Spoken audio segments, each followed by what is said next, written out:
پھر مومن کو کس طرح پتہ چلے کہ اسے جو تکلیف پریشانی پہنچ رہی ہے وہ اس کے اعمال کا نتیجہ ہے یا پھر آزمائش ہے؟ تو بہرحال میں نے یہ بات وضاحت کر دی کہ ایک مومن ہے، اگر اس کو ایمان کی وجہ سے کوئی تکلیفیں آ رہی ہے تو یہ اس کی آزمائش ہے۔ دوسرا، اگر اللہ رب العزت اس کے کسی گناہ کی وجہ سے اس کو کچھ سزا بھی دے رہا ہے، اگر وہ ایمان والا ہے تو عقیدے کا عقیدہ توحید پر ہے، لیکن گناہ تو ہوتے ہیں انسانوں سے۔ اگر عقیدے توحید پر ہے اور کچھ اس نے جو اعمال نہیں کرنے کی، بد اعمالیوں کی وجہ سے یا اچھے اعمال نہیں کرنے، عقیدہ توحید پر تو ہے، نماز نہیں پڑھتا ہے، روزہ نہیں دیتا ہے، زکوٰۃ نہیں، تو اگر کوئی تکلیف آ رہی تو یہ اس کے لیے سزا ہے، لیکن اس کا بھی بدلہ ملتا ہے اس کو۔ اگر اس کو عبرت کو سمجھ کے وہ اپنی زندگی بدل لے تو یہ سزا بھی اس کے لیے جو ہے آخرت میں باعث مغفرت بنیں گی، اس کے گناہ کم ہو جائیں گے، یاد رکھیں۔ لیکن کوئی ان کے باوجود بھی اپنی زندگی نہ بدلے، گناہ میں ملوث ہے، ڈوبا ہوا اور گناہ کرتا ہی چلا جا رہا ہے، حالانکہ اللہ رب العزت اس کو ایک کے بعد ایک عذاب دے رہا ہے تاکہ وہ سمجھ جائے، تو پھر ایسے لوگوں کو پھر اللہ کیا کرتا ہے، جس طرف وہ چلتے ہیں اسی سرکشی میں ڈال کر جو اسی میں اکثر لوگوں کی موت ہو جاتی ہے، یا گناہ میں رہ کر وہ کبھی حق کی طرف نہیں آ پاتے۔ تو لہٰذا ایک بہت چھوٹا سا جو میں نے اصول پہلے بتایا پہلے جواب میں، وہ یہی ہے کہ ایک انسان اس کی بدعمالیوں کی وجہ سے تکلیفیں آتی ہے وہ اس کی سزا ہے، اور جو انسان ایمان پر چلے اور اس کو تکلیفیں آئے وہ اس کا جو ہے آزمائش ہے، اس آزمائش کے بدلے اس سے گناہ بھی معاف ہوتے ہیں، اور وہ مومن جو ایمان والے لیکن کچھ لرزشیں غلطیاں ہوتی ہیں ان کو بھی جو اللہ عذاب دیتا ہے، اگر اس سے نصیحت پا کر وہ جو عبرت حاصل کر لیتے ہیں تو یہ بھی ان کے لیے جو ہے باعث اجر بن جاتا ہے، ان کے گناہ انشاءاللہ اس میں بھی جو ہے اللہ رب العزت معاف کرتا ہے۔ جب اللہ رب العزت مومنوں کو لیکن آزماتا ہے، ان کا ٹیسٹ لیتا ہے، تو یاد رکھیے اس آزمائش کا بدلہ بھی دیتا ہے۔ صرف آزمائش ہی نہیں کہ ہمیں صرف ٹیسٹ کیا جائے، آزمایا جائے، بلکہ اس آزمائش کا ہمیں بدلہ ملتا ہے۔ اور نبی اکرم صلی اللہ علیہ وسلم فرماتے ہیں، صحیح مسلم کی حدیث ہے، بہت زبردست حدیث ہے، یاد رکھیے اس بات کو آپ سمجھیے، حدیث میں جو بیان کی جا رہی ہے تو انشاءاللہ العزیز ہر آدمی جس حالت میں ہے اللہ کا شکر ادا کرے گا اور خوش زندگی گزارے گا، افسوس زدہ نہیں ہوگا، پریشان نہیں ہوگا، جس طرح سے آج ہم چھوٹی چھوٹی مصیبتوں پر پریشان ہوتے ہیں۔ آئیے سنیے نبی اکرم صلی اللہ علیہ وسلم کیا فرماتے ہیں۔ آپ صلی اللہ علیہ وسلم ایک مجلس میں بیٹھے تھے، صحابہ آپ کے اطراف تھے، آپ مسکرائے، صحابہ نبی اکرم صلی اللہ علیہ وسلم کو دیکھتے رہے کہ آپ مسکرائے۔ جب آپ کا مسکرانا ختم ہوا تو اللہ کے رسول نے پوچھا، کیا تم مجھ سے پوچھو گے نہیں میں کیوں مسکرایا؟ کیا مجھ سے سوال نہیں کرو گے کہ میں اچانک کیوں مسکرایا؟ تو کہ اللہ کے رسول بتا دیجیے آپ کیوں مسکرائے؟ تو کہا میں اس لیے مسکرایا، اور آپ نے فرمایا کہ مومن کا معاملہ بڑا عجیب ہے، اس معاملے پہ مجھے مسکرانا آیا، میں ہنس پڑا۔ یقین اللہ کے رسول صلی اللہ علیہ وسلم خیخے مار کر نہیں ہنستے تھے، صرف مسکراتے تھے۔ تو کہا وہ مومن کا معاملہ بڑا عجیب ہے، اس معاملے کو سوچ کر میں مسکرایا۔ کیا معاملہ عجیب ہے؟ مومن کا معاملہ عجیب ہے، اور وہ یہ ہے کہ جب اللہ رب العزت اسے فراوانی دیتا ہے، دنیا کی اچھی زندگی دے دیتا ہے، اولاد دے دیتا ہے، دھن دولت مال دے دیتا ہے، جب اچھی زندگی دیتا ہے تو یہ شکر ادا کرتا ہے، یہ اس کے لیے اچھا ہے۔ اور جب اللہ اس کو تنگ دستی دیتا ہے، محتاجی دیتا ہے، اور دنیا کی زندگی میں کچھ کم کر دیتا ہے تو مومن صبر کرتا ہے، یہ اس کے لیے بہتر ہے۔ اور یہ دونوں حال میں اس کے لیے خیر ہے کہ اگر اچھائی دے تو شکر کرے، یہ اس کے لیے بہتر، اگر برائی ہو تو صبر کرے، یہ اس کے لیے بہتر۔ اور یہ معاملہ مومن کے علاوہ کسی اور کا نہیں ہے۔ اسی تعجب پر میں مسکرایا، اس بات کا مجھے عجیب لگا کہ اللہ مومن کو دونوں حال میں دیتا ہے بدلہ۔ دیکھیے نا کتنی اچھی بات ہے کہ اگر میں فراوانی میں ہوں، خوشحالی میں ہوں، تب بھی بدلہ پا رہا ہوں اس کا شکر ادا کر کے، اور اگر تنگ دستی میں ہوں، بدحالی میں ہوں، مصیبتوں میں ہوں، کسی آزمائش میں ہوں، تب میں اللہ کے سامنے صبر کر رہا ہوں، اللہ سے اس کا اجر طلب کر رہا ہوں، یہ معاملہ بھی خیر ہے۔ گویا مومن کو مصیبت بھی فائدہ دے رہی ہے، مومن کو جو فراوانی فائدہ دے رہی ہے، تنگ دستی میں بھی معاملہ جو ہے، جس کو میں عام زبان میں کہوں گا کہ جیت بھی اور پٹ دونوں بھی آئے مومن کی ہی جیت ہے۔ برے حالات آئے تو بھی اس کو فائدہ، اچھے حالات آئے تو بھی اس کو فائدہ۔ شکر ادا کرے اچھے حالت میں، اللہ بدلہ دے گا، صبر کرے برے حالت میں، اللہ بدلہ دے گا۔ تو مومن کا معاملہ عجیب ہے، رسول اللہ نے فرمایا، اور یہ معاملہ آپ نے حدیث میں فرمایا صرف اور صرف مومن کا ہے، مومن کے علاوہ یہ معاملہ کسی کا بھی نہیں، یاد رکھیے کسی اور کا نہیں ہے مسئلہ، صرف ہمارا معاملہ ہے جو ایمان کا دعویٰ کرتے ہیں، دونوں حال میں خوش ہوتے ہیں، دونوں حال میں بدلہ پاتے ہیں۔ اسی طرح جامع ترمذی کی روایت ہے، آپ صلی اللہ علیہ وسلم فرماتے ہیں جب مومن کو اللہ آزماتا ہے تو کیا ملتا ہے اس کے بدلے، سنیے۔ آپ صلی اللہ علیہ وسلم فرماتے ہیں آزمائش مومن پر آتی رہتی ہے، آزمائش مومنوں پر آتی رہتی ہے، اور ان کی جان میں آتی ہے، ان کے مال میں آتی ہے، ان کی اولاد میں آتی ہے۔ جان میں آنا، بیمار ہو گیا، معذور ہو گیا، جان پر بھی مسئلہ آ گیا، مال میں مصیبت آتی ہے، دھن دولت لٹ گیا، تجارت ڈوب گئی، آگ لگ گئی، فلاں مسئلہ ہو گیا، لٹ گیا، تجارت اچانک ٹھپ ہو گئی، کم ہو گئی، تو یہ مال میں کمی ہو، یا اناج اگا نہیں، کھیتی باڑی خراب ہو گئی، یہ مال میں کمی ہے۔ اور کبھی اولاد سے آزماتے ہیں کہ اولاد دیتے ہیں کبھی چھین لیتے ہیں، دیتے ہیں تو معذور دیتے ہیں، پیدا ہوتی ہے تو کبھی مر جاتی ہے، یا کسی کو دیتے نہیں، اولاد میں آزمائش ہے۔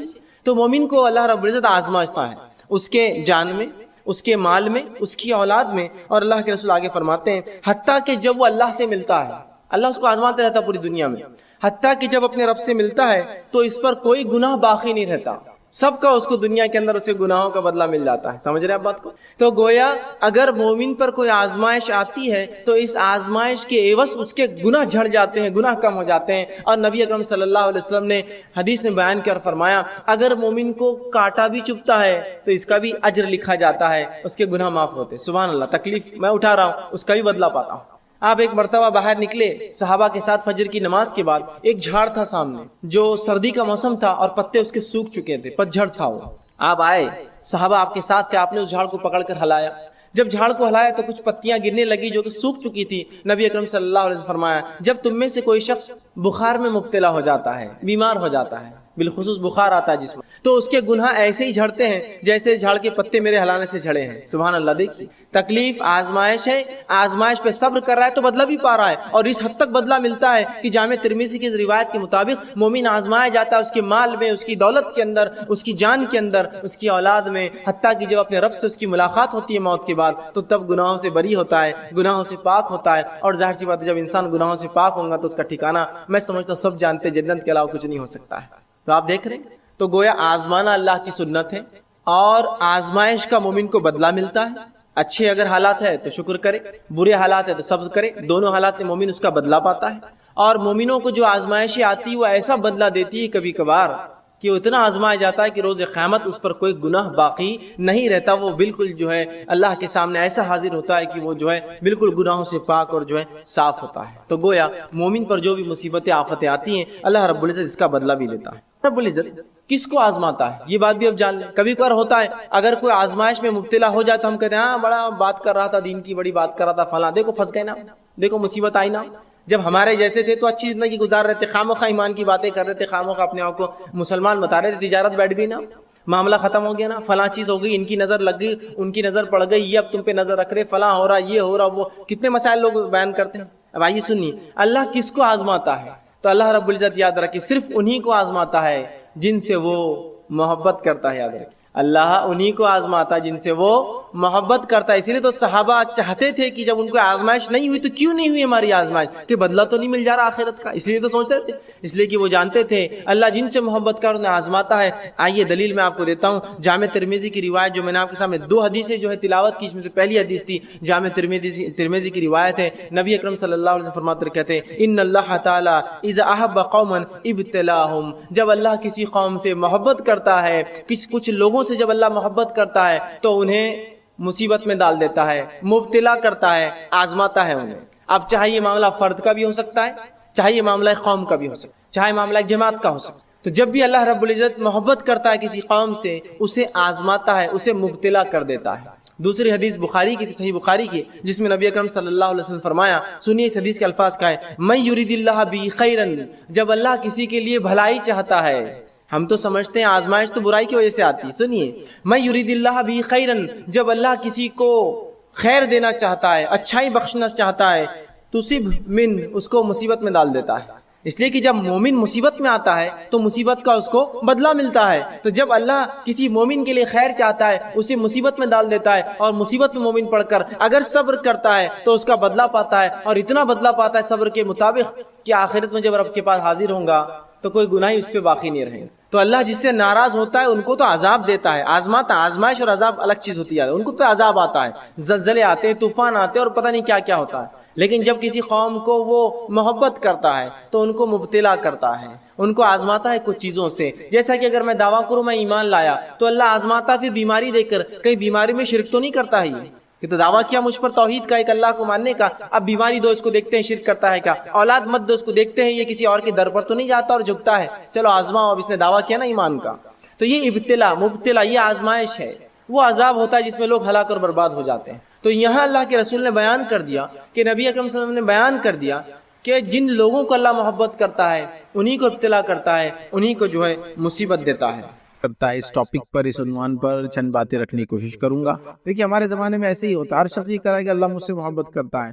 ہر قوم کری اللہ ان سے محبت کرتا ہے، کریٹر ان سے محبت کرتا ہے، لیکن سوال یہ ہے کیا اللہ کی طرف سے ہی بات ہے کہ وہ کس سے محبت کرتا ہے؟ سب سے پہلے ہم دیکھیں گے اللہ جن سے محبت کرتا ہے یہ وہ لوگ ہیں جو احسان کرنے والے، اللہ احسان کرنے والوں سے محبت کرتا ہے، اللہ احسان کرنے والوں کو دوست رکھتا ہے، اللہ احسان کرنے والوں کو پسند کرتا ہے، یہ بات آ رہی ہے۔ تو ہم دوسرا دیکھیں گے پاک رہنے والوں سے اللہ محبت کرتا ہے، اللہ تعالیٰ پاکیزگی اختیار کرنے والے لوگوں کو پسند کرتا ہے۔ تیسرے جو آج ہم دیکھیں گے لوگ جن سے اللہ محبت کرتا ہے وہ یہ کہ وہ جو ہے توبہ کرنے والوں سے اللہ محبت کرتا ہے۔ توبہ یہ ہے کہ میں غلط روش پہ چلا تھا اور غلط روش پہ زندگی گزار رہا تھا، پھر مجھے صحیح بات پتا چلی تو میں نے اپنی زندگی میں یو ٹرن لے لیا۔ چوتھا شخص وہ یاد رکھیے جو تقوی اختیار کرتا ہے، تو تقوی اختیار کرنے والوں سے اللہ محبت کرتا ہے، یاد رکھیے۔ تقوی کیا یاد رکھیے؟ تقوی ایک دل کی کیفیت ہے، یہ اللہ کا ڈر ہے۔ پانچواں آج ہم وہ دیکھیں گے جن سے اللہ محبت کرتا ہے وہ شخص یاد رکھیے جو صبر کرتا ہے، صبر کرنے والوں سے اللہ محبت کرتا ہے۔ سکس پوائنٹ ہم دیکھیں گے کہ اللہ تعالیٰ کن لوگوں سے محبت کرتا ہے، اس کے اندر وہ ہے اللہ پر توکل کرنے والے۔ ساتواں ہم دیکھیں گے وہ لوگ جن سے اللہ محبت کرتا ہے وہ ہے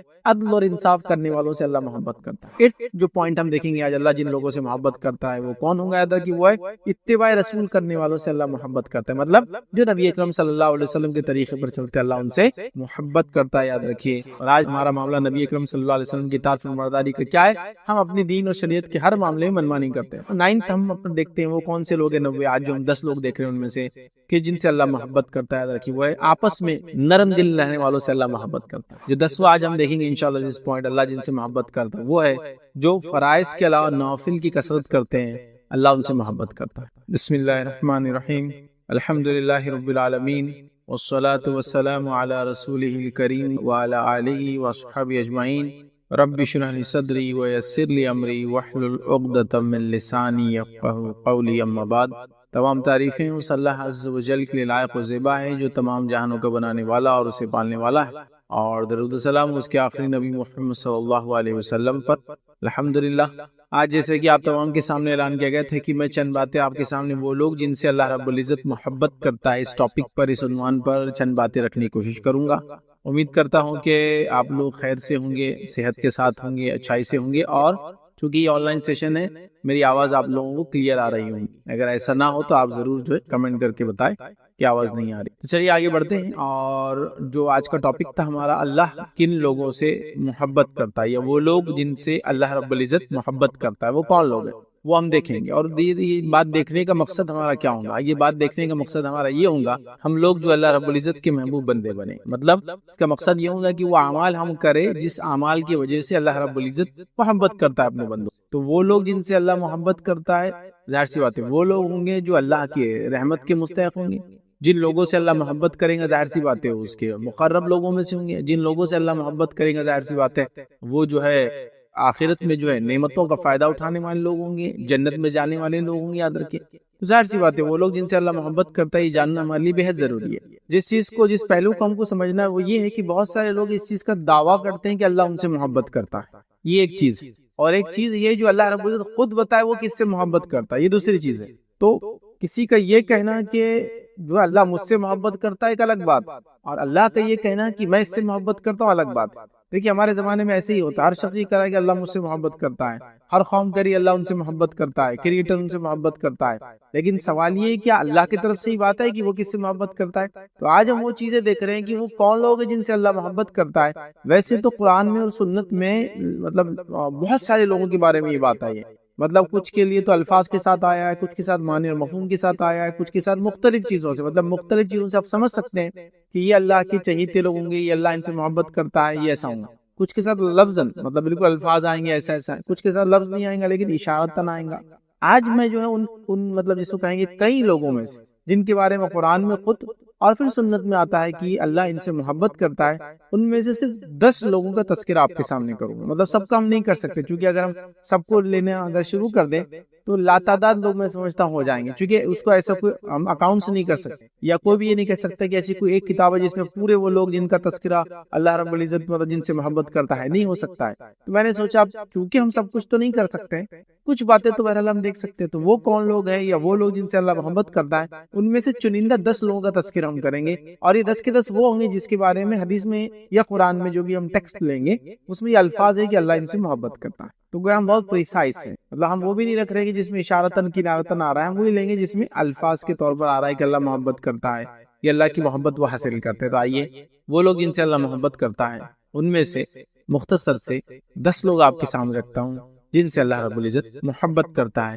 آئیے ان چیزوں کو دیکھتے ہیں۔ سب سے پہلے ہم دیکھیں گے اللہ جن سے محبت کرتا ہے یہ وہ لوگ ہیں جو احسان کرنے والے، یہ وہ لوگ ہیں جو احسان کرنے والے ہیں، اور احسان کے کئی معنی آتے ہیں، آگے ہم دیکھیں گے۔ اللہ رب العزت فرماتا ہے سورہ بقرہ سورہ نمبر 2 سورہ نمبر 2 آیت نمبر 195 میں اللہ فرماتا ہے اور کہتا ہے وَأَحْسِنُوا إِنَّ اللَّهَ يُحِبُّ الْمُحْسِنِينَ، اور احسان کرو، اللہ تعالیٰ احسان کرنے والوں کو پسند کرتا ہے۔ یا دیکھیں لفظ آیا کہ اللہ احسان کرنے والوں سے محبت کرتا ہے، احسان کرنے والوں کو دوست رکھتا ہے۔ یاد رکھیے کیا فرمایا ہے، وَأَحْسِنُوا، احسان کرو، ان اللہ یحب المحسنین، اللہ احسان کرنے والوں سے محبت کرتا ہے، اللہ احسان کرنے والوں کو دوست رکھتا ہے، اللہ احسان کرنے والوں کو پسند کرتا ہے۔ یہ بات آ رہی تو گویا یہاں بات ایک دم کلیئر آ گئی کہ اللہ احسان کرنے والوں کو پسند کرتا ہے۔ اب احسان کا کیا معنی ہے؟ تو احسان کے مختلف معنی مختلف کانٹیکسٹ میں آپ کو لینا پڑیں گا، کیونکہ قرآن میں بھی اور سنت میں احسان کے مختلف معنی آئے ہیں۔ جیسے مثال کے طور پر پڑوسی کے ساتھ اچھے سلوک کو احسان کہا گیا، کسی جگہ اللہ رب العزت کی عبادت کو خالص اس کے لیے کرنا اور ایسا کرنا کہ جیسے وہ دیکھ رہا ہے، اس کو احسان کہا گیا۔ کسی جگہ یہ کہا گیا کہ اللہ رب العزت کا احسان ہوگا لوگوں پر کہ آخرت میں جنت میں ڈالیں گے، تو پتہ چلا جنت کو احسان کہا گیا۔ تو مختلف کانٹیکسٹ میں احسان کے مختلف معنی آتے ہیں۔ تو اللہ احسان کرنے والوں کو پسند کرتا ہے۔ یہ چند مثالیں میں آپ کے سامنے رکھتا ہوں، ہم یہ دیکھیں گے قرآن کے اندر جو باتیں ہم کو پتہ چلتی ہے کہ وہ لوگ جو نیکی اور اطاعت الہی کے صلے میں ملنے والی جنت کو بھی احسان کرتے، مطلب وہ لوگ جو نیکی اور اطاعت کرتے اللہ کی، اس کے بدلے میں جو جنت ملیں گے، اس کو بھی احسان کہا گیا۔ جیسے کہ قرآن کے اندر سورہ رحمان سورہ نمبر 55 اور آیت نمبر 60 میں اللہ نے فرمایا رکھا هل جزاء الاحسان الا الاحسان، کہ احسان کا بدلہ سوا احسان کے کیا ہوگا، مطلب احسان کا بدلہ احسان کے سوا کیا ہوگا، مطلب یہاں احسان سے مراد یاد رکھی وہ یہ ہے کہ اس کے بدلے ان کو جنت ملیں گی۔ تو احسان کا بدلہ احسان، مطلب نیکی کا بدلہ جنت سے ان کو ملنے والا، یہ اس کا معنی ہے۔ اسی طرح صحیح مسلم کی ایک روایت ہے جس کے اندر دیکھیں الفاظ اس طرح سے کہ اللہ کے رسول صلی اللہ علیہ وسلم فرمایا جو شخص اللہ اور یوم آخرت کے ساتھ ایمان رکھتا ہے اسے چاہیے کہ وہ ہم سائے کے ساتھ احسان کرے، مطلب جو شخص اللہ پر اور آخرت پہ ایمان رکھتا ہے اسے چاہیے کہ پڑوسیوں کے ساتھ احسان کرے۔ تو یہاں نیکی اچھے سلوک کو احسان کہا گیا۔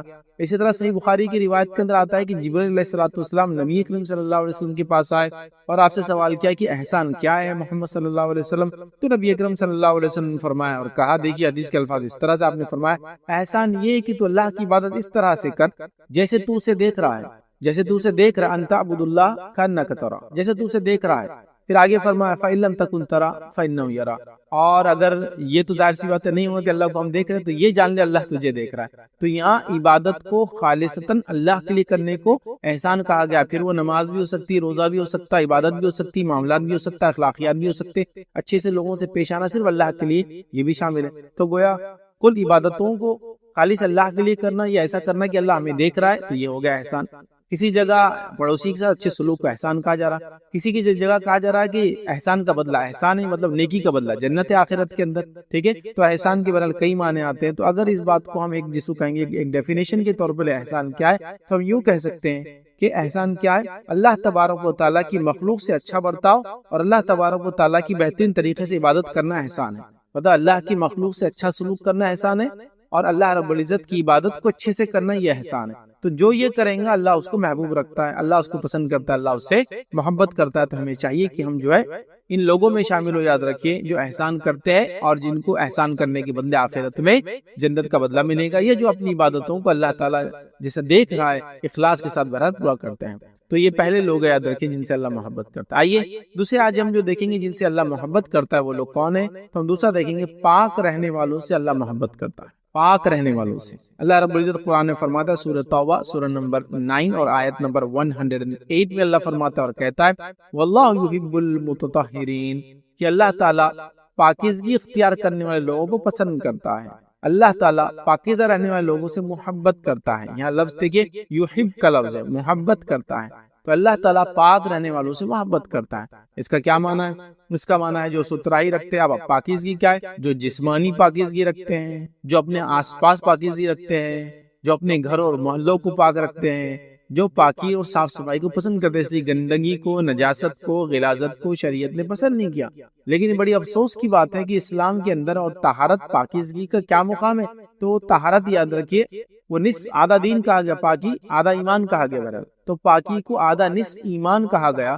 تو گویا پاکی کا اتنا زبردست تصور اسلام میں ہے کہ صاف صفائی ستھرائی کو اسلام پسند کرتا ہے کہ اس کو آدھا ایمان کہا گیا ادھر کہ پاکی آدھا ایمان ہے، اور پاکی آدھا ایمان کہنے کے باوجود بھی یاد رکھتی ہے ہم آج دیکھتے ہیں کہ مسلمان جو ہے نہ اپنے سوچ کو، نہ اپنے خیالات کو، نہ اپنے ماحول کو، نہ اپنے اطراف کو، نہ اپنے جسم کو، کس چیز کو پاک نہیں رکھ رہے ہیں۔ بڑی تعجب کی بات، مسلمان تو وہ لوگ ہونا چاہیے جو سب سے زیادہ صاف ستھرے رہتے ہیں، اس لیے کہ اللہ تعالیٰ ایسے لوگوں سے محبت کرتا ہے۔ اور اس کے تعلق سے یاد رکھیں سنن ابن ماجہ کی ایک روایت ہے، ابو ہریرہ رضی اللہ عنہ فرماتے ہیں اور کہتے ہیں نبی اکرم صلی اللہ علیہ وسلم نے فرمایا یہ آیت کریمہ اہل قباء کے لیے نازل ہوئی تھی، مطلب قباء کے لوگوں کے لیے آیت نازل ہوئی تھی۔ کون سی والی؟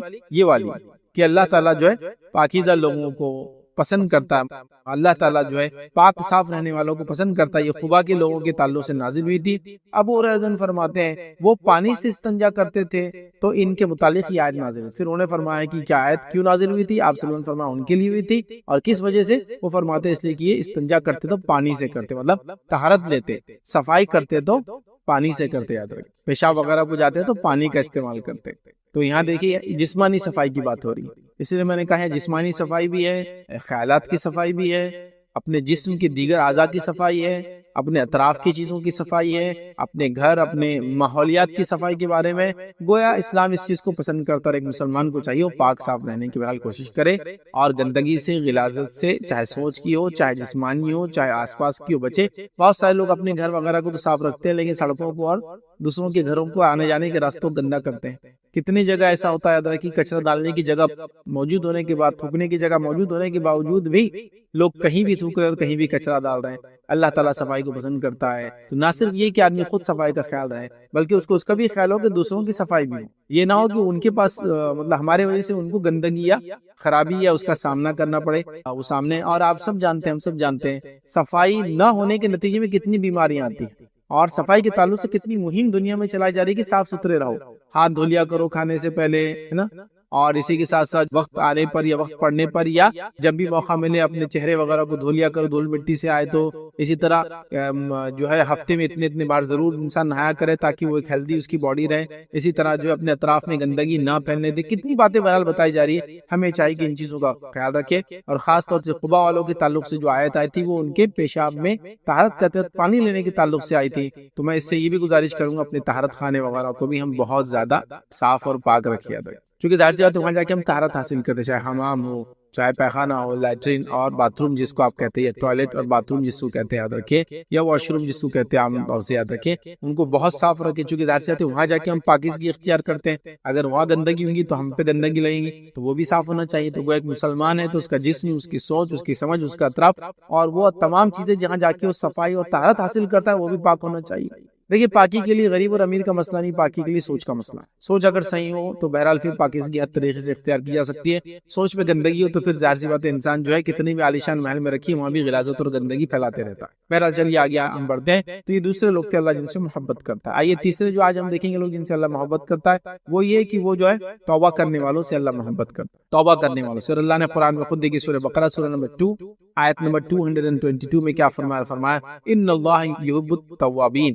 کہ اللہ تعالیٰ جو ہے توبہ کرنے والوں کو محبت کرتا ہے۔ ان اللہ یحب التوابین، کہ بے شک اللہ تعالیٰ محبت کرتا ہے جو بہت توبہ کرنے والے لوگ ہیں۔ تو اللہ تعالیٰ توبہ کرنے والوں سے محبت کرتا ہے۔ توبہ کیا یاد رکھیے، توبہ یہ ہے کہ میں غلط روش پہ چلا تھا اور غلط روش پہ ایک زندگی گزار رہا تھا، پھر مجھے صحیح بات پتہ چلی تو میں نے اپنی زندگی میں یو ٹرن لے لیا، برائی کے راستے کو چھوڑ کر نیکی کی طرف آ گئی، یہ توبہ ہو گئی۔ یہ توبہ اور استغفار کیا ہے؟ توبہ کرنے کے بعد انسان جو گناہوں کی معافی کے لیے کلمات وغیرہ پڑھتا ہے، دعائیں کرتا ہے کہ اللہ مجھے معاف کر دے، یہ توبہ اور استغفار۔ توبہ مطلب یو ٹرن لینا، اپنے راستے کو بدل دینا، گناہ کے راستے کو چھوڑ کے نیکی پہ آ جانا، اور پھر اس کا استغفار کیا ہے کہ اللہ سے معافی مانگنا جو گناہ ہو چکے اور جو ہو رہے یا ہوں گے فیوچر میں، ٹھیک ہے۔ تو لہٰذا توبہ بڑی اہم چیز ہے کہ گناہ کے راستے کو چھوڑ کر نیکی کی طرف آنا، مطلب ٹریک کو پورا چینج کر دینا، یو ٹرن عام زبان میں نے کہا اس کو، سمجھ رہے ہیں؟ تو توبہ کرنے والوں کو اللہ پسند کرتا ہے، تو ہمیں چاہیے کہ ہم خوب توبہ کریں۔ ایک انسان نہ جانے کتنے گناہ کرتا ہے، نبی اکرم صلی اللہ علیہ وسلم کے تعلق سے تو روایتوں میں آتا ہے کہ آپ تو گناہ بھی نہیں کرتے تھے، آپ خطاؤں سے پاک تھے، آپ گناہوں سے پاک تھے، اس کے باوجود روایت میں آتا ہے 70 سے لے کر 100 مرتبہ تک توبہ کرتے تھے۔ ایک ایک مجلس میں آتا ہے، آپ نے توبہ کی کلمات 100 ٹائمز ایک مجلس میں پڑھے۔ تو ظاہر سی بات ہے جب نبی اکرم صلی اللہ علیہ وسلم جو گناہوں سے بری ہیں، جو خطاؤں سے پاک ہے، آپ یہ کام کر رہے ہیں تو امت کو ایک ٹریننگ ہے تعلیم و تربیت ہے کہ ہم کتنا زیادہ کثرت سے توبہ اور استغفار کریں، اس لیے کہ ہم سے تو گناہ بہت زیادہ ہوتے ہیں، اور اللہ تعالیٰ پسند کرتا ہے توبہ کرنے والوں کو، اس لیے کہ اللہ چاہتا ہے، کیونکہ اللہ جانتا ہے کہ اس کے بندے کے اندر گناہ کرنے کا مادہ ہے، جب وہ گناہ کرتا ہے تو رب چاہتا ہے اس کو معاف کرے، اور معافی کا طریقہ ہے توبہ کرے اور استغفار کرے تو اللہ معاف کرتا ہے، مطلب اپنے راستے کو بدل دے، گناہ کے راستے کو چھوڑ کے نیکی پہ آ جائے، پھر اس کے بعد اپنے گناہ کی معافی مانگی انسان توبہ اور استغفار، تو اللہ تعالیٰ پسند کرتا ہے ایسے بندوں کو۔ ظاہر سی بات انسان ہے، ہم سب سے خطا، ہم سب سے گناہ ہوتی ہے، اللہ کے رسول صلی اللہ علیہ وسلم کل بنی آدم خطا، آدم کی تمام اولاد خطا کار ہے، خیر الخطائین التوابون، اس نے بہتر ہوا ہے جو توبہ کر لے، تو گویا توبہ کو اللہ پسند کرتا ہے، ہمیں توبہ کرنا چاہیے، کثرت سے توبہ کرنا چاہیے، صبح اور شام توبہ کرنا چاہیے، ہر بار توبہ کرنا چاہیے، چاہے خطائیں گناہ نہ بھی ہوتے ہو، انسان سے کم ہوتے ہیں، کبائر سے انسان نے اللہ نے کسی کو بچا دیا، توفیق دے دی، تب بھی صغائر تو اس سے ہوتے ہی، تو کوئی انسان گناہ سے پاک نہیں، تو ہمیشہ کثرت سے کرنا۔ کچھ لوگ یہ سمجھتے ہیں کہ توبہ وہی آدمی کرتا ہے جو گناہ کرتا ہے، چونکہ میں گناہ نہیں کرتا ہوں یا بتانا نہیں چاہتا ہوں میں گناہ کرتا ہوں تو میں توبہ بھی نہیں کروں گا، غلط۔ دوسرا، کچھ لوگوں کو توبہ کا طریقہ ہی نہیں پتا ہے، تو وہ کیا کرتے ہیں، نماز پڑھ لیتے ہیں، نماز پڑھنے کے بعد پہلے لیفٹ سائڈ یا رائٹ سائڈ دیکھتے ہیں، پھر لیفٹ سائڈ دیکھتے ہیں، جب دیکھ لیتے کوئی نہیں دیکھ رہا تو فوراً دونوں ہاتھوں کو لیتے ہیں اور اپنے گالوں کو لگا لیتے، توبہ توبہ توبہ توبہ۔ یہ توبہ نہیں ہے، یہ تو توبہ ہے ہی نہیں، ایسی کوئی توبہ ہی نہیں گالوں کو ہاتھ لگانے سے ہوتی ہے، سمجھ رہا؟ یہ تو شاید بچوں کو پنشمنٹ کے لیے بولا جاتا ہے کہ تمہارے گالوں کو ہاتھ لگاؤ سزا کے طور پر، کہ آئندہ نہیں کریں گے، تو یوں کر کے اب نہیں کروں گا، کچھ تو بھی ہوگا پتہ نہیں، تو اس کو ایک سسٹم بناتا ہے۔ اچھا، اس میں بھی یہ ہوتا ہے کہ ادھر دیکھتا ہے آدمی، ادھر دیکھتا ہے، پھر توبہ کرتا ہے، اور اس میں بھی اچانک کوئی دیکھ لے ہاتھ گال پہ تھے تو فوراً نیچے کر دیتا ہے، تاکہ احساس نہ ہو کسی کو، کسی اب دوسرا آدمی بولے گا اچھا گناہ کیے تھے تم نے، ایسا نہیں ہے۔ توبہ ایک دل کی کیفیت ہے، لیکن ظاہر سی بات ہے اس سے اعمال بھی تبدیل ہوتے ہیں، لیکن کیفیت وہ دل کی، پہلے انسان نادم ہوتا ہے، پھر رب سے توبہ کرتا ہے، پھر آئندہ وہ گناہ کو ریپیٹ نہیں کرتا ہے، اور بندوں کا معاملہ تو اس چیز کو لوٹا دیتا ہے، جو خطا گناہ بندوں سے اس کو نیل کر دیتا ہے، مطلب رفع دفع کر دیتا ہے، اب جیسے وہ چیز لوٹا کر ہو سکتا ہے، معافی مانگ کے ہو سکتا ہے، جو بھی ہو سکتا ہے، بہرحال سمجھ رہے ہیں بات۔ تو بہرحال توبہ کرنے والوں کو اللہ تعالیٰ پسند کرتا ہے، تو ہمیں چاہیے کہ ہم کثرت سے توبہ کرنے والے بنے، یاد رکھیے، ٹھیک ہے۔ اب آئیے آگے بڑھتے ہیں، آج جو ہم چیزیں دیکھ رہے تھے یاد رکھیے، خالص تو اچھا برابر، اس سے پہلے کہ آگے بڑھے، خالص توبہ کے لیے میں کچھ کنڈیشن جو میں رکھ دی ریپیٹ کر دیتا ہوں، خالص توبہ کے لیے دل میں نادم ہونا چاہیے انسان نے، پھر اللہ سے توبہ کرنا چاہیے، مطلب اپنے گناہ کے راستے کو چھوڑنا چاہیے۔ تیسرا، اس کے بعد جو ہے اپنے جو گناہ ہو چکے ان کے لیے معافی مانگنا چاہیے، جو پاسٹ میں ہو چکی، یاد رکھیے، نادم ہونے کے بعد، توبہ کرنے کے بعد، اور اسی طرح آئندہ نہ کرنے کا عزم جس کو ہم کہیں گے وہ انسان کرے، اور اس کے بعد اگر بندوں کا معاملہ ہو تو اس کو رفع دفع کر دے، تو یہ اس کی کنڈیشن ہے۔ آگے بڑھتے ہیں، ہم یاد رکھیے چوتھا وہ کام یاد رکھیے جس کے کرنے سے اللہ محبت کرتا ہے، یا اللہ ان بندوں سے جن سے وہ محبت کرتا ہے، ان میں چوتھے لوگ جو میں آپ کے سامنے آج رکھ رہا ہوں، یاد رکھیے، ان میں چوتھا شخص وہ یاد رکھیے جو تقوی اختیار کرتا ہے، تو تقوی اختیار کرنے والوں سے اللہ محبت کرتا ہے، یاد رکھیے۔ تقوی کیا، یاد رکھیے، تقوی ایک دل کی کیفیت ہے، یہ اللہ کا ڈر ہے، ٹھیک ہے، اور یہ اللہ کا ڈر صرف ڈر کے معنی میں نہیں، اللہ کا ڈر اس کی محبت کی وجہ سے پیدا ہوتا ہے، یہ اصل چیز ہے۔ تو لوگ بولتے ہیں میں ڈرنا کیسا، اب اللہ سے ڈر رہے، مطلب نعوذ باللہ کہ اللہ ڈراؤنی چیز ہے، یہ کیسا مذہب ہے کہ ڈراتا ہے؟ نہیں، اس کا معنی آپ سمجھیے، محبت کی وجہ سے ڈر، جیسا کہ آپ کو پتا ہے کہ آپ کے والدین آپ سے شدید محبت کرتے ہیں، اور جب آپ سے کوئی غلطی ہوتی ہے تو کیا کرتے ہیں آپ ڈرتے ہیں، وہ ڈر محبت کی وجہ سے ہوتا ہے، وہ ڈر کو جن بھوت کی وجہ سے یا ان کے مار کے اس کی وجہ سے، تو وہ محبت ہوتی شدید۔ تو اللہ کے نیک بندے جب سے شدید محبت کرتے ہیں تو وہ اس سے ڈرتے بھی، یاد رکھیے، کہیں ایسا نہ ہو کہ جس راستے پہ میں چلا ہوں، رب العزت کو راضی کرنے کے لیے چلا ہوں، خطا نہ ہو جائے، اگر ہو گئی تو وہ ڈرتے ہیں اس سے، تو گویا تقوی اختیار کرتے ہیں، اللہ کا ڈر، اللہ کا پاس و لحاظ رکھتے ہیں، گویا نیکی کو اللہ کے محبت اور ڈر کی وجہ سے کرتے، یاد رکھیے، اور گناہوں سے بھی بچتے اللہ کے ڈر کی وجہ سے، کہ اللہ ہم کو جہنم نہ دے دے، سمجھ رہے؟ تو تقوی یہی ہے، اللہ کا ڈر، کہ نیکی کرتے ہیں اس کی محبت کی وجہ سے، اور ڈرتے ہیں اس کے آخرت کے عذاب اور سزا کی وجہ سے، اس لیے کہ ظاہر سی بات ہے کوئی انسان نہیں جانتا اس کے لیے کیا لکھا ہوا ہے، کوئی انسان نہیں جانتا اس کے لیے کیا لکھا ہوا ہے، تو ظاہر سی بات ہے ڈر بھی ہونا چاہیے، اللہ کی جہنم کا ڈر، آخرت میں پکڑ کا ڈر، قبر کے عذاب سے شروع ہوتا ہے یہ معاملہ، قبر عذاب نہیں،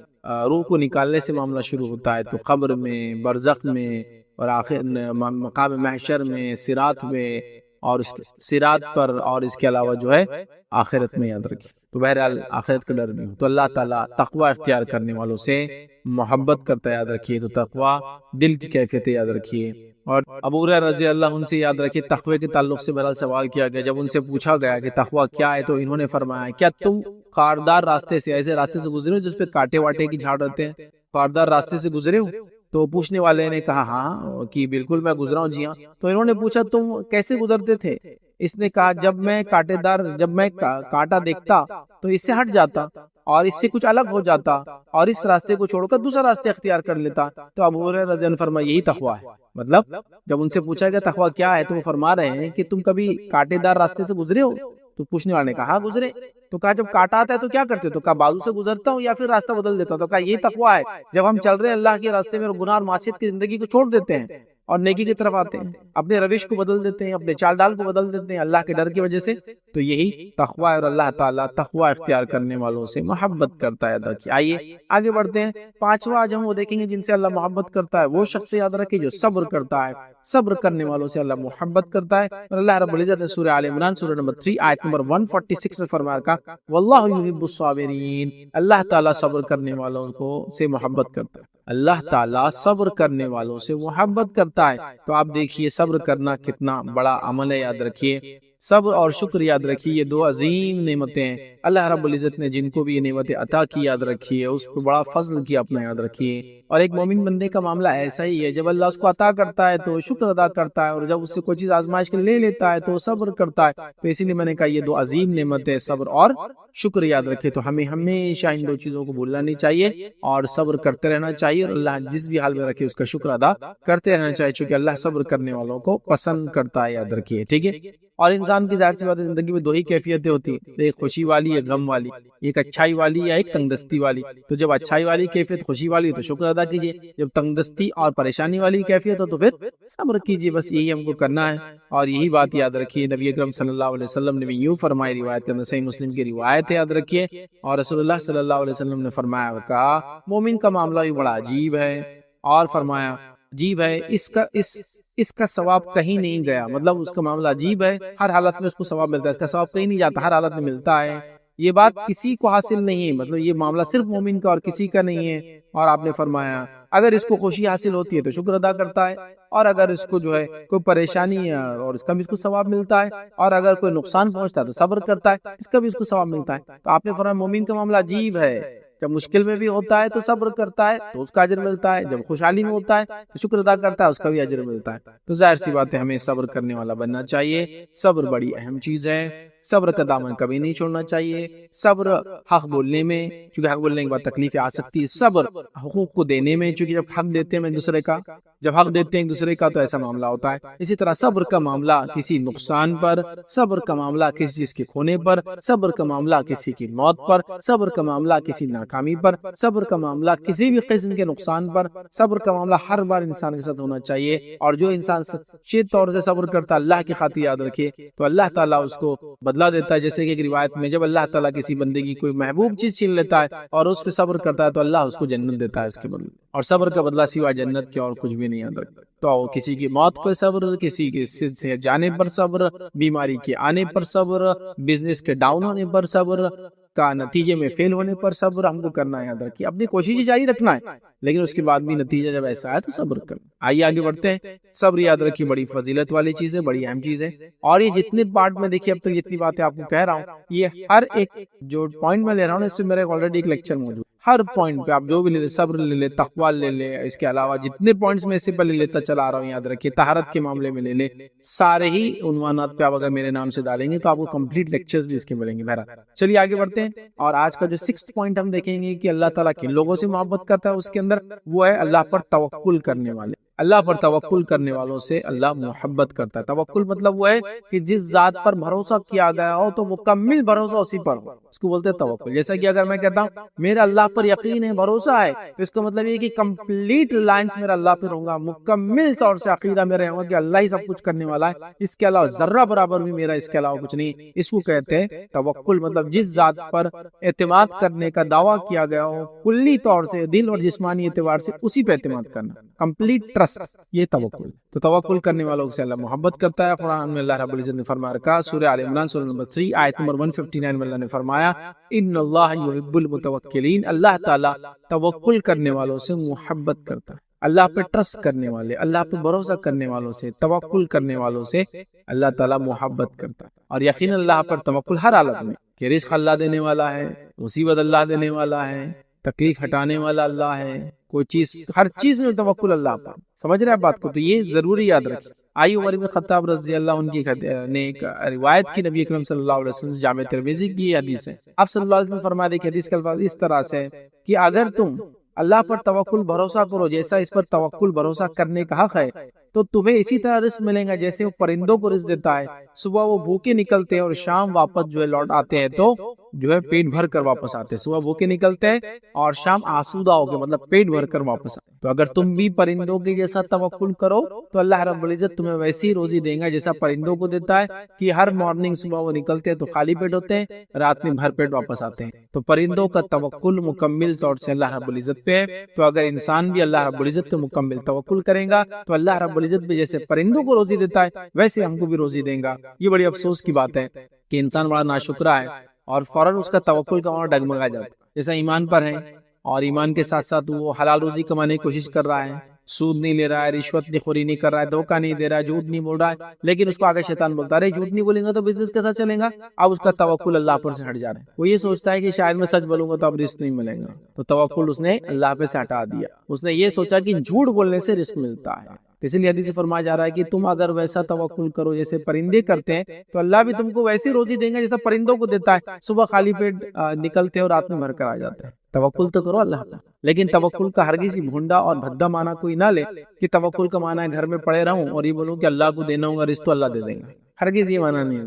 یہ بات بالکل توکل میں ہے کہ ایک انسان اگر بیمار ہے، مشکل میں، پریشانی میں، زلزلے آ گیا، اس میں دباؤ ہوا ہے، تو یقیناً یہ توکل تو تب ہوگا چونکہ وہ کچھ کوشش نہیں کر سکتا بیچارہ کہ اللہ ہی سب کچھ کرنا، لیکن اس کا یہ معنی نہیں کہ میں ہٹا کٹا رہا ہوں، سب کچھ سہولتیں موجود ہو اور کوئی بھی، کیونکہ اسباب کو اختیار کرنا سنت ہے، تو لوگ بونڈا مانا لے رہے ہیں۔ جس بھی اللہ نے کوشش نہیں کر رہے، وہ اللہ دینا چاہے تو دے دیں گا۔ ایگزام میں پڑھ رہے نہیں اور یہ سوچ رہے کہ اللہ پاس کرنا چاہے تو پاس کر دیں گا۔ کہ تجارت میں محنت نہیں کرے اور سوچے اللہ کامیاب کرنا چاہے تو کر دیں گا۔ اسی طرح کسی کام میں محنت کر کے کوئی چیز اسٹیبلش نہیں کرے، سوچے اللہ چاہے تو کر دیں گا، ایسا تو پھر اللہ سب کچھ کر سکتا ہے نا۔ آپ کی کوشش کہاں ہے موجود؟ آپ کوشش کیجئے، سنت یہ کہ کوشش کرنا ہے۔ توکل میں اسباب اختیار کرنا ضروری ہے، تو لہٰذا کوئی توکل کا معنی یہ نہ لے کہ گھر میں بیٹھوں گا اور منہ میں رزق آ جائے گا، ایسا تو آپ جو ہے کسی جھاڑ کے نیچے بھی لیٹے تو آگے منہ میں جو پھل نہیں گرتا اس کا۔ اسباب اختیار کرنا ہے، کوشش کرنا ہے، آپ سمجھ رہے ہیں؟ تو لہٰذا پرندے گھونسلوں میں بیٹھتے نہیں ہیں، پرندے حدیث میں گھونسلوں سے نکلتے ہیں، اسباب اختیار کرتے ہیں۔ تو پرندوں کے جیسا توکل مطلب پرندے گھونسلوں سے نکلتے ہیں، خالی پیٹ بھر پیٹ آتے ہیں، تو ہم کو بھی ویسی توکل کرنا ہے کہ اللہ دینے والا، نکلو تو صحیح دنیا میں، جاؤ تو صحیح کمانے کے لیے، کوشش تو کرو کامیابی کے لیے، نتیجہ اللہ کے ہاتھ میں، کوشش تو کرو حق کے لیے، لڑائی کے لیے کہ حق کے لیے میں ڈٹ جاؤں گا، جو ہوگا دیتا ہوں اللہ کا۔ پھر کوشش کچھ نہیں، بس اللہ سب کچھ کرے گا، تو ایسا تو اللہ تعالیٰ پھر ہر چیز کر سکتا ہے، پھر دنیا بنانے کی وغیرہ اسباب کیا ہے؟ اسباب اختیار کیجئے، یہ سنت ہے۔ تو توکل کرنے والوں سے اللہ محبت کرتا ہے۔ آئیے ساتواں ہم دیکھیں گے وہ لوگ جن سے اللہ محبت کرتا ہے، وہ ہے عدل اور انصاف کرنے والوں سے اللہ محبت کرتا ہے۔ عدل و انصاف کرنے والوں سے اللہ محبت کرتا ہے، اس کی بہت کمی ہے آج کی دنیا میں۔ عدل اور انصاف کرنے والوں سے اللہ محبت کرتا ہے۔ اللہ نے قرآن میں کیا فرمایا؟ سورہ مائدہ سورہ نمبر 5 آیت نمبر 42 میں اللہ نے فرمایا رکھا ان اللہ یحب المقسطین، کہ اللہ تعالیٰ جو ہے یقیناً بے شک اللہ عدل کرنے والوں سے محبت رکھتا ہے۔ ٹھیک ہے، اللہ عدل کرنے والوں سے، عدل اور انصاف کامنلی اردو میں یوز ہوتا ہے، لیکن عدل کرنے والوں سے، مقسطین کہا جو عدل کرتے ہیں، انصاف قائم کر دے، یاد رکھیے یہ بہت اہم چیز ہے، یاد رکھیے یہ بہت اہم چیز ہے، یاد رکھیے۔ ٹھیک ہے، تو انصاف کرنا بڑی اہم چیز ہے، یاد رکھیے۔